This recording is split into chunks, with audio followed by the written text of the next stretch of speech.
did you learn about this offense the first half of the season that you can really apply the second half? Well, I think there's a lot. The difference in our offense is, when you look at where we had, you had Jacoby the first half of the season, you don't have the second half of the season. So receivers like Tuck and Locke and Jack and Dante and Bach have to step up to fill that void. So there's a difference in terms of who you have on line.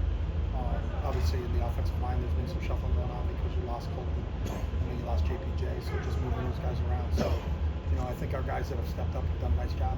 But that's an ongoing process, and that's what it happens in this league. One of them we lost for trade, and two players we lost to injury, so they're out for a while. So it's just kind of filling those gaps in terms of where they are, and then seeing how they match. Now with JPJ out this week because he was in the last couple of weeks, and then there's going to be a new guy in the offensive line. So how do those guys mesh? So kind of seeing how that whole group fits together. And how challenging is it? Plus, Block was either playing third or just out. How tough was it just trying to get in your system you want to get in? It is. It's the NFL though. I think everybody understands that. I don't think there's anybody in the league right now that hasn't lost players that were starters for them. That's just the nature of the game we play, and you have to be able to adjust and adapt. Your depth is going to get tested at all times, and so you just have to adjust. You don't sit there and say, "Well, I wish we had him." We'd love to have Brock in the game. We'd love to have Colton Miller in the game. I think people forget what an integral player he was. He was playing as good as any offensive tackle in the league before he got injured. So that's a shuffling that goes on there. So, but it's part of it. And I think I'll give our players a ton of credit. They've done a great job adjusting. And hey, we got to do this. And really, you'd like to say from a week-to-week basis, we're building and growing in this direction. But when you lose a player, all of a sudden the offense has to change slightly because there's a newer player in, and you're trying to play to his strengths and maybe hide his weaknesses as opposed to another player. This player may have excelled at this, and that was a big part of the game plan. But now that he's out, you got to kind of morph to a different thing. Even though we'd really like to continue to do that, I don't know if we can do that because we don't have that player at that position. On the back end of that, how do you manage the balance between making sure Brock isn't like force-fed in coverage, but also making sure he gets more opportunities? Yeah, it's the same thing. We have to get him involved. He's obviously our number one threat out there, and we got to continue to get him involved in terms of what we do. Jacksonville and New England were a good example. We didn't do a good job. I didn't do a good job in the Denver game. A lot of those plays that were supposed to go to, we got sacked on. Part of that was the protection and what Denver could do defensively going in. We knew they had a great pass rush, and so we were in a little bit more max protection. And now you're not being able to uncover them sometimes. So you allow them to double them and do those other things. But part of their scheme allows them to do that too. So, but we're real conscious of knowing what do we have available this week and how do we have to get the ball to those guys. Chip, you guys have been held to under 10 points like 4 times this year. Just why has it been so hard for you guys? I think it's different each week, as I said, because it's what's available each week. So when you have player-wise and all that, we obviously have to execute. I think for us, we need to stay in a rhythm. And a lot of them, sometimes it's self-inflicted ones in terms of penalties or things like that, that we get a drive going and we're moving in the right direction. You can feel the rhythm and you can feel what the players are doing. But then all of a sudden, you get into a long yardage situation. So instead of being in 3rd and 3, you're in 3rd and 13. And in this league, 3rd and 13 is a real difficult deal to convert. I don't think many people are converting on 3rd and extra ones in this league just because of how the defenses are playing. So a lot of it, as we talk to our team about, is just not the self-inflicted ones. The defense is going to make plays. These defenses in this league are really, really good, but it's the penalties, it's the drops, it's the turnovers that really hurt you on the offensive side of the ball. Those are things that we have to clean up, and that's on us. That's nothing that we can say, hey, they did a good job.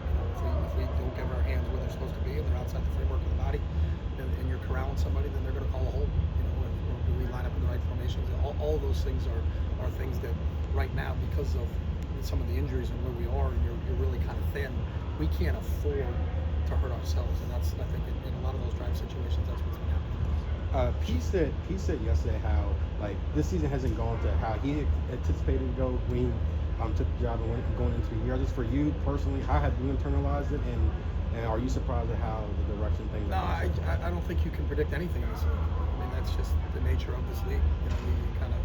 You go through it, and I also don't have the time to think about what do I think game 12 and 13 and 14 is going to look like.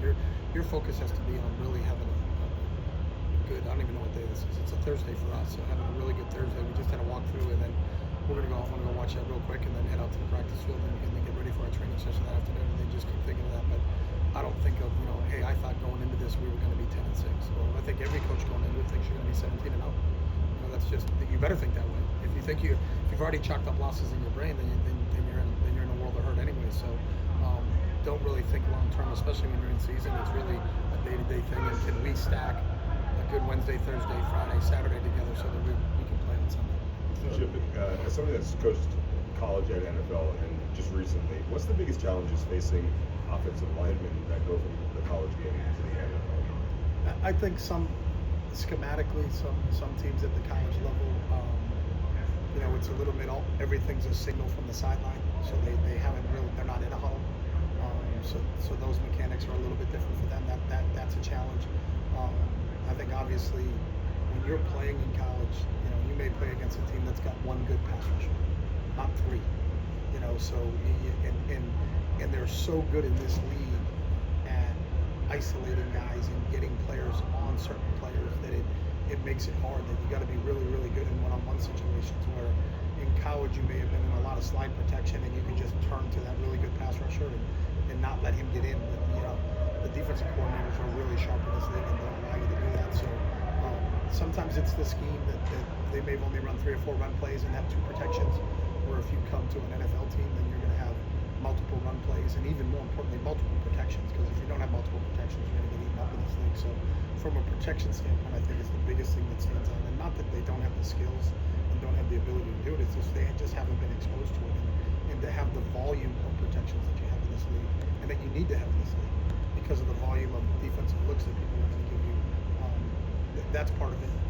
But even just the basics of sometimes just being in a huddle and hearing a play call and not relying on a signal, that's a whole different thing. A lot of the cadences of the NFL are different because a lot of the cadences are helping you check plays. In college, the play's not checked. You may have a dummy play and then you look over to the sideline and the coaches give you a new play and then you execute that play. Where here, there may be 2 or 3 plays called in the huddle. And Gino can get up and he can alert it or he can kill it or he can can it. And if one of those goes to one play, one of them goes to another play, another one goes to a third play where it's not that they can't do it, it's just they haven't been exposed to it enough where they got the experience at it. So it's an ongoing process and it's just part of the business. Chip, sorry. I'll go there. Pete had mentioned you guys really liked your performance offensively in the Jags game. What are some things you point to from that one that you say, hey, this is who we want to be? Well, I think you want to be a balanced football team. I think we were really balanced in that game in terms of run pass, and that's always an ideal thing. Is if you're in the defense, when you put yourself in situations where you're not in pass explosive situations, meaning 3rd and 11, you're probably passing, and everybody in the stadium knows it, everybody on defense knows it, and so you're going to face some different situations. On 3rd and 2, you have the option to run the ball or pass the ball. They have to defend more of those things. So I think a lot of it, as I mentioned earlier, is staying in a rhythm offensively. Where we were in a pretty good rhythm where 1st and 10 went to a gain of 4 to 6. So now we're in a manageable 2nd and whatever. You can throw it or run it. You throw it and you get a 1st down, or you run it and now you're 3rd and 1. Now you can throw it or run it again. Then you get the 1st and 10 and now you can throw it and run it again. So I think we're in a better rhythm in that game. We didn't have the penalties that we had in that game. We didn't have the sacks that we had in that game. We didn't have the drops that we had in the last game. And I think those add up. And those are things we talk about. That's us offensively. We're inflicting that on ourselves. A drop isn't because of defense. That's not a PBU. We're not talking about eliminating PBUs. We're talking about eliminating a drop. We're talking about eliminating a penalty. We're talking about eliminating, holding up better in protection, being able to get the ball out a little bit quicker. It's a fine line in this game. It's we're 3 plays away from whatever. I don't know the record is now. You're a 5-1 team. And you're battling between this 2 field goals and a 2-point conversion. But the game is that close, and it's every week is a battle. That's the beauty of the league. The competitive nature of the league is you can't make those mistakes and expect that you're going to be successful. So we got to continue to correct them. We got to be able to make sure that it's the defense that's stopping us. It's not us stopping us. The Cowboys are getting a couple guys back from injury. They also added obviously some really talented players at the deadline. How much of a challenge is it to try to figure out, I guess, what they're going to be and not necessarily what they've been when you're watching them film? Yeah, Coach Eberflus has been around for a long time, so you can watch what he does and what he does schematically, but you add what he does schematically, which is challenging, and then add some more talented players, especially the guys coming off IR and then Quinnen that they added at the trade deadline, and that makes it a formidable front. To have those 3 inside kids, they traded for Kenny Clark, they signed Osa back, who everybody wanted Osa, and he's a heck of a player, and I had an opportunity to coach Osa in college. He's a tremendous player, but there's not many teams that need the luxury of riches that they have at defense. defensive tackle with Osa, Kenny, and now Quinnen. So it presents some problems, and I think because you haven't seen him on tape and how he's going to deploy them, there'll be some adjustments that go on at the beginning of that game. Chip, what do you remember from the first time ever watching Brock Bowers? I believe UCLA offered him back when he was in high school. When he was in high school, yeah, he was a California kid. Saw him in Napa. Just a tremendous athlete. You know, he played some quarterback, but you could tell that he just had a special skill set that was, you know, he was obviously I think he may have been the #1 tight end in the country coming out.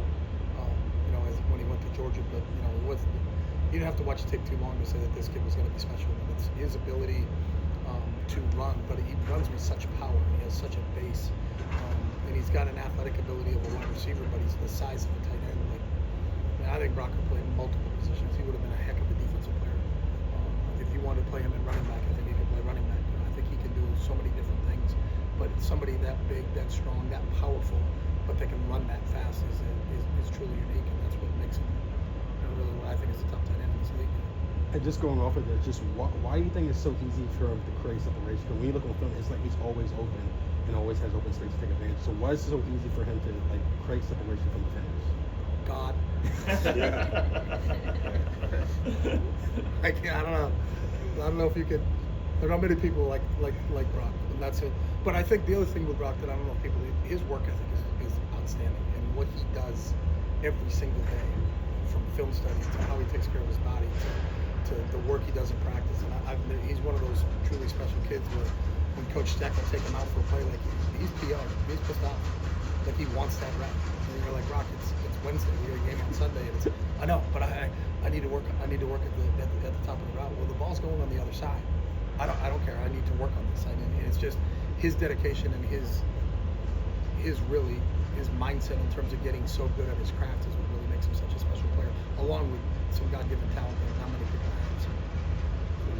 Sorry, with no JPJ, I know we've seen Alex step in a lot, but Caleb, does he progress? Yeah, Caleb's in the mix. I don't think Pete or anybody here has made a final decision on that. You know, I think there's a combination of Caleb.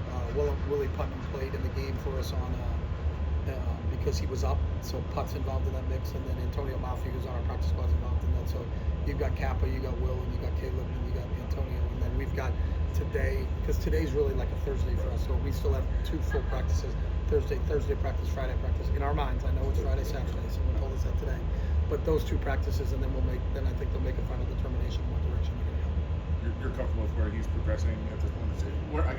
Where are you in terms of your comfort level with how he's progressed, Caleb? Yeah, Caleb's doing a good job. You know, it goes back to what the question earlier is, that transition for all those guys. Caleb and Charles are the same thing.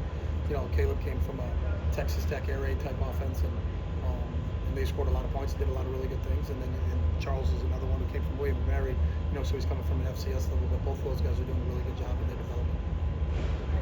Thank you. Thanks.